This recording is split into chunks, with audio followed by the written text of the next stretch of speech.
Let's make scallion pancakes. Right, I have something to pick with you. This is a spring onion, but a lot of people call it scallion. Now, to me, there's no real difference because it's the same thing. But is it to you spring onion or scallion? Leave it down in the comments down below because this still confuses me. I feel like they're exactly the same thing. Oh, anyway. Let's start with the spring onion, or scallions if you're American. Now, I prefer the white part of the head. Like, the white has more of a distinctive flavor and therefore it'll impart more of the onion flavor. The ratio is up to you. If you've just got only a couple sprigs of onion, use the whole thing. Now, I've chopped it into nice thin slices. There's no rule how you chop it. Now, the dough is really straightforward. It's just flour, bit of a pinch of salt if you want to, and then hot water. It has to be hot water to break down the protein so that the dough isn't tough. We're going to let this rest, put it under cling film. It's still very hot, so you're not going to want to mess with it anyway. You'll find that the dough will be much suppler after around about 20 minutes to an hour's rest. You can also prepare this dough the night before. That's up to you. In the meantime, so for today's recipe, we're going to be using lard. Now, this belongs in the 1950s. Look how old it looks. Even the packaging looks old. But you'll need 2 tablespoons of this to go in with the scallion or the spring onion filling. So please make sure that you have this. If not, the alternative is normal butter, coconut oil or coconut butter, whichever one you call it. Anything that essentially has some form of fats. I would avoid olive oil because it's not going to be enough, but I've never tried it, so let me know in the comments down below if you have. Let's get back to the recipe. So I've heated up 2 tablespoons of lard. Now, if you need more, add a bit more. Seasoning is just 5 spice with a pinch of salt. If you've added the salt in the dough, don't add salt here. I'm going to also throw in the spring onion as well. Now, you will notice that the lard kind of congeals very quickly because it's cold. So just give it a quick whiz in the microwave when you need to come to spread it on the dough. Now, the dough should be soft and kind of pliable, and it should be able to like kind of come away with pressure when you're trying to like roll it out. Now, the problem here is that the dough is also still quite warm, so take advantage of that and try and roll it to a thin kind of 1 centimeter thick pastry. Now, I did mess up here and I had realized in the middle of filming that I shouldn't use flour. I should actually be using oil straight away. It saves you on flour, but also it saves you on like repeating the process, but that's okay. In the meantime, now there is no real difference in terms of flavor. I just think that these are much more punchier. It really comes down to preference. I think with such a simple recipe, go with something that has more flavor. Since this is such a simple recipe, I think you can add other ingredients to it. So what I mean by this is this.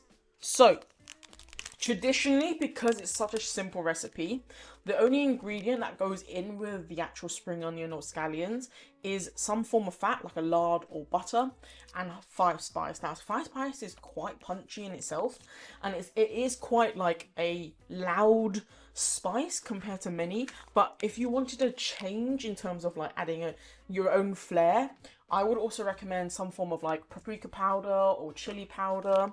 You can also use tahini. I think this is such a good idea because you've got also the lemony limeness to it. And then lastly, sesame seeds. I think these are great just for like just to change your profile. There's no real nuttiness other than from the actual actually from the fat.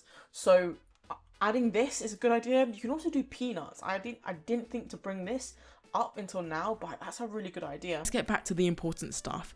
This is the previously rolled out dough with the flour. As you can see, it did not work. The dough was really sticky with the flour, so I just repeated the steps from the beginning.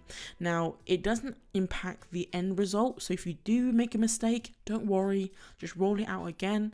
Now, the one thing I will remember this time that I didn't do last time was that stretching the dough out a little bit more, it does not impact the end result because the layers are there anyway. Now, because this is such a simple recipe, please don't be shy about the onions and the lard because this is the only thing that imparts flavor. So if you do find that your mixture is a little bit low, or you want to add a bit more onions, or you want to add other ingredients, go ahead, because you can't rectify it at the end. Now, it's quite straightforward. The oil on the surface is quite handy. Using a bench scraper or bread or dough scraper, just gently nod it so you can roll the dough up. You're kind of creating cinnamon rolls, but with spring onion. Now, I made 8. You can make more or less depending on how large or thick you want your pancakes. Now, I'm not going for the traditional style. I've gone actually a little bit smaller. These are 6 centimeters across. This will puff up when you fry them, and it's an amazing thing because you have no agent to allow it to rise. Now, depending on how big your pan is, you're frying it gently with a little bit of oil. This is kind of similar to spanakopita I made ages ago. It's a very flaky, thin pastry, but one is baked and then one is fried. That's the difference, because this is a pancake. Now, if you guys are looking for a much more savory sort of like meal instead of just a snack, you can treat it a bit like a wrap, a tortilla, or like a very thick tortilla pita bread-esque, and you can start adding like sort of stewed meats, like either barbecue pork or chicken, anything like that into it, and then you can add like really fresh vegetables like cucumber, salad, chili oil, hoisin sauce, things like that, to make it into like a proper like meal. Okay, this is not the pan for it. Okay, maybe it's just rhythm.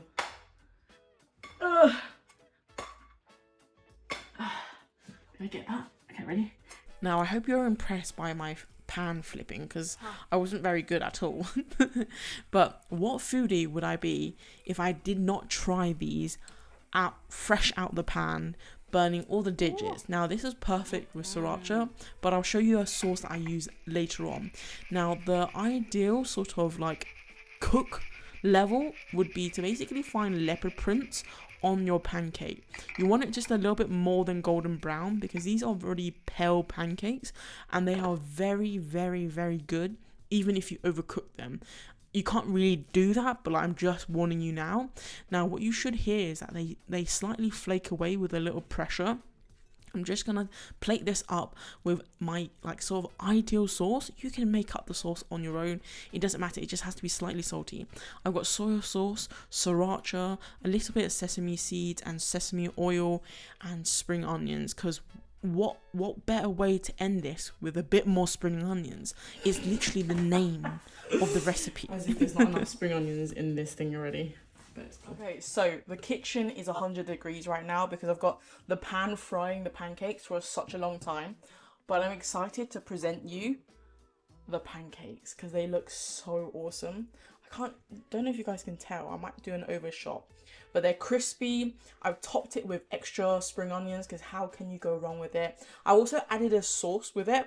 Now the sauce is just to complement it with a bit more saltiness. The soy sauce will bring in the flavors from the spring onions and the five spice. I didn't put any salt into the batter, which essentially means that all the flavor is like just straight up spring onion. I hope you guys did enjoy this recipe. This is one of my favorite recipes to make. This is probably one of the easiest ones to make as well in terms of like the pancake. There is no yeast. There's no like adding additional weird ingredients. These are the sort of things that you have in your pantry. Now, I hope you guys enjoy this. This is for Pancakes Day, but I have realized that the video is going to go after. So I hope you have an amazing Pancakes Day. I'm going to leave all the ingredients and the measurements down below. So please, if you've come this far, leave me a pancake emoji. It will let me know that you've come this far. And thank you for watching. I'm going to love you, leave you. Mwah. So this is my Nigella cam. This is the leftover end piece. And I think it's sometimes the best part because it has no spring onions. But it's so crunchy. Super delicious with the sauce all on its own. I'll use this as a pita, like naan bread style, to wrap with your meat, your vegetables.